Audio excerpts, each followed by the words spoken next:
नमस्कार मित्रांनो. पावसाळ्याच्या काळोखात रात्रीचे 11 वाजले होते. झिमझिम पाऊस सुरू होता. मनोहर आणि त्याचे मित्र आबा व नाना आपल्या स्वतःच्या प्रायव्हेट कारने मणेरहून पारोळा, पाचोरा आणि चाळीसगावच्या दिशेने निघाले होते. त्यांना चाळीसगाव जायचं होतं. आता तिघं सर्व 40ला पोचलेले होते. रस्त्यावर तुरळकच वाहने होती आणि पावसाच्या सरींनी आसमंत भिजून निघाला होता. झिमझिम पाऊस चालूच होता. त्याच्यामुळे नानांनी काय केलं, गाडीचा वेग मंद ठेवत गाडी पुढे नेत होते. अंमळवरून ते निघाले पारोळा ओलांडलं आणि पाचोऱ्याच्या रस्त्याला ते लागले. बस पुढे पाचोरा, नंतर मध्ये काही लहान लहान गाव होते, नंतर चाळीसगाव जायचं होतं त्यांना. पण निघतानाच त्यांना खूप उशीर झालेला होता. आता पारोळा ओलांडलं, पाचोऱ्याच्या रस्त्याला लागले. झिमझिम पाऊस चालू. रस्त्यावर सगळीकडे एकदम अंधार. तुरळक वाहन, एखादं वाहन यायचं, मोटरसायकल, एखादं वाहन, गाडी वगैरे, बस काही नाही. एकदम शांत वातावरण होता. पावसाचा जोर मात्र कमी होत नव्हता. पुढे गेले. आता पाचोरा येईल त्याच्या अगोदरच नानाने असा तर विषय काढला, अरे ह्या रस्त्यावर काहीतरी आहे म्हणतात, भूत प्रेत वगैरे, असं काहीतरी खूप अनुभव येतात म्हणे लोकांना. मनोहरने त्याचे थट्टा उडवले, काय रे भित्र्या, असल्या गोष्टी फक्त लोक घाबरावं म्हणून सांगतात, असं ते बोलत होते. तेवढ्यात समोरच्या वळणावर एक स्त्री दिसली, पांढऱ्या साडीतील, केस भिजलेले, आणि ती थोडीशी वाकून उभी होती.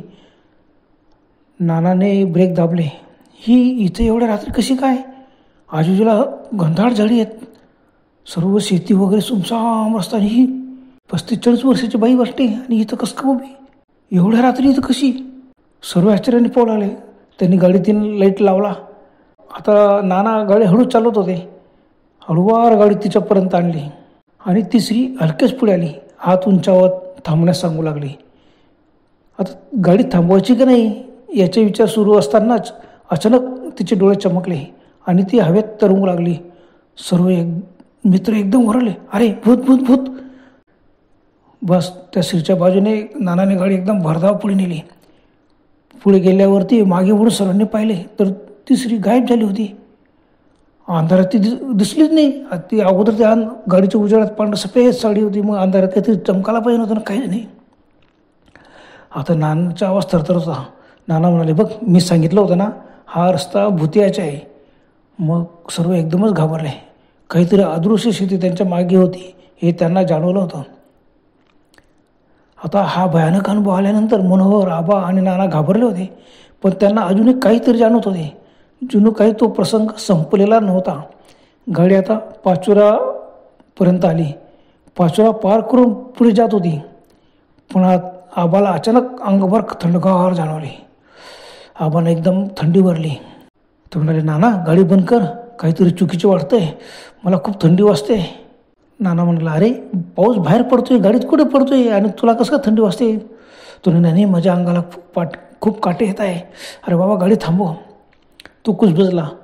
आता नानाने गाडीचा वेग कमीच केला. तर हळूवार गाडी चालवत. घर पाऊस थांबतच नव्हता. झिमझिम झिमझिम पाऊस चालू होता, आणि रस्त्यावरती गाडी कुठं गड्ड्यात पडली किंवा गाडी सरकू नको, गाडी स्लिप होऊ नको म्हणून ते काळजी घेत होते. हळूवार गाडी चालवत होते आता ते. आणि असं चालवत असताना तेव्हा समोर एक गडद छायाचित्र दिसले. पण सफेद चित्र, जसं काही पोस्टरसारखं रस्त्याच्या बाजूला लावलेलं आहे. गाडीची हेडलाईट त्याच्यावर पडताच ते आकृतीसारखं हालायला लागलं. अरे जवळून बघतात, अरे हीच ती बाई होती, पांढऱ्या साडीतील, भिजलेली केस, मोकळ सोडलेली. पण यावेळी ती हवेत तरंगत नव्हती, ती जमिनीवरच होती. ती यांच्याकडे पण भेसूर हसली. नानाने मग काय केलं, हळूवार गाडी तिच्यापर्यंत आणली होती. पण मनोहर जोरात ओरडला, चला चला इथून लगेच निघा, थांबू नको, गाडी थांबू नको. अरे बाबा तीच भूत परत आलेली आहे. मग काय नानाने गाडीला एकदम स्पीड दिला आणि तिला ओलांडून पुढे जाण्याचा प्रयत्न केला. पण जणू काही ती शक्ती त्यांना सोडायला तयार नव्हती. गाडी किती वेगाने चालवा, ती आकृती त्यांच्या खिडकीच्या बरोबर चालत होती. बापरे, सर्वांच्या अंगाला थरकाप झाला. घाबरून पाहत होते. नाना गाडी चालवतोय, बाजूला बघतोय, तर ती ड्रायव्हर साईडने गाडीच्या वेगाने कसं काय चालते. बापरे, नाना गाडी वेगात चालवते, रस्ता सुमसाम शांत एकदम, एकही वाहन नाही, जोराचा पाऊस पडते. आता पावसाने स्पीड पण धरला तर आणि गाडी चालते, गाडीच्या वेगाने ती खिडकी धरून धरून गाडीबरोबर पडते. जणू काही ती शक्ती त्यांना सोडायला तयार नव्हती. गाडी किती वेगाने चालवा ती आकृती त्यांच्या खिडकीच्या बरोबर चालवत होती. एकदम ती गाडीच्या पुढे आली. नानाने एकदम ब्रेक दाबला, पण काय त्या क्षणी गाडी बंद पडली. तीनही जण धडधडधड हृदयाने गाडीच्या आत बसून होते. आता त्या बाईचा चेहरा आता स्पष्ट दिसत होता.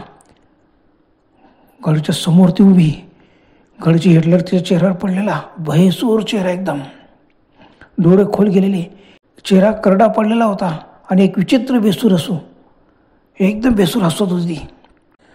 ती भयानक स्त्री हळूहळू गाडीच्या जवळ येत होती. तिचे डोळे रक्तासारखे लाल चमकत होते. मनोहर आबा आणि नाना श्वास रोखून बसले होते. गाडी सुरू करण्याच्या नानाने खूप प्रयत्न केला, पण काहीच उपयोग झाला नाही. आता काय करायचे? आबाने थरथरत विचारलं. त्या बाईने हळूहळू गाडीच्या समोर हात पुढे केला आणि गाडीच्या अगदी समोर आली आणि एकदम लांब हात करून गाडीच्या काचा जोरजोरात वाजवू लागली. बापरे! सर्वांना जोरजोरात श्वास घेत होते, बेसूर हसत होती आणि जोरजोराने यांच्या गाडीच्या काच जोरजोराने वाजत होती.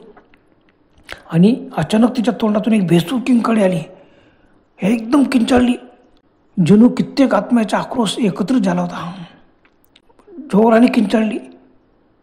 नाना थरथर कापू लागले, थरथर कापत होते.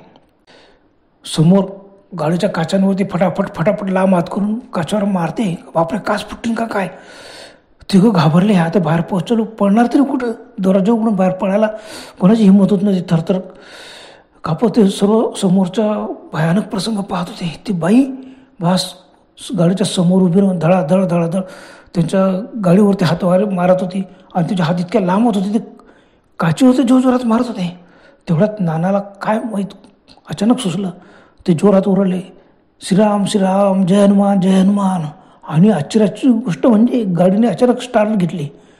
गाडी अचानक सुरू झाली. वास सर्वच्या सर्व मोठमोठ्या ओरडायला लागले, जय श्रीराम जय श्रीराम, जय हनुमान जय हनुमान. संपूर्ण ताकदीने गाडी चालव. मनोहर किंचाळला. नानाने गाडीला जोर दिला आणि त्या आकृतीच्या अंगावर गाडी घातली आणि अचानक ती आकृती एकदम दूर घेत पळाली गाडीपासून आणि अचानक गायब झाली. बापरे! मग काय, नानाने गाडी एकदम झपाट्याने पुढे नेली. वेगाने गाडी चालवतो. नाना सर्व थरथर कापत होते. मागे उडून पाहिलं, मागे काही दिसत नव्हतं. त्या बाईच्या सासूला नव्हता. आजूबाजूला पाहिलं, आजूबाजूला पण आता ती नव्हतीच, कारण तिघांचा जय श्रीराम जय श्रीराम, जय हनुमान जय हनुमान असं मोठमोठ्याने जप सुरून गेला. आता 5 मिनिटांनी त्यांनी मागे ओढून पाहिले, पण त्या स्त्रीच्या मागमोसही नव्हता. थोड्या वेळातच गाडी चाळीसगावच्या जवळ आली. बस त्यांनी चाळीसगाव जवळ येताच त्यांनी एक हॉटेल गाठलं आणि गाडी थांबवली. तिघही घामाने भिजलेले होते. उतरले, त्या हॉटेलीत गेले. तिथं काउंटरवरती जे काही लोक बसले होते आणि एवढ्या रात्री तुम्ही पावसात आलेत आणि एवढे काय ओले चिंब कसं काय गाडीच्या बाहेर उतरले ते का? त्यांनी घडलेला सर्व प्रसंग सांगितला. बापरे! तर त्यांनी एक म्हातारा म्हणालं, खरंच तुम्ही नशीबवान आहात. त्या रस्त्यावर अनेक लोकांनी त्या बायला पाहिलं आहे, पण काही जण परत आलेत आणि काही जण तर परत आलेच नाहीत. बापरे! मनोहर आबा आणि नाना एकमेकांकडे पाहून लागले.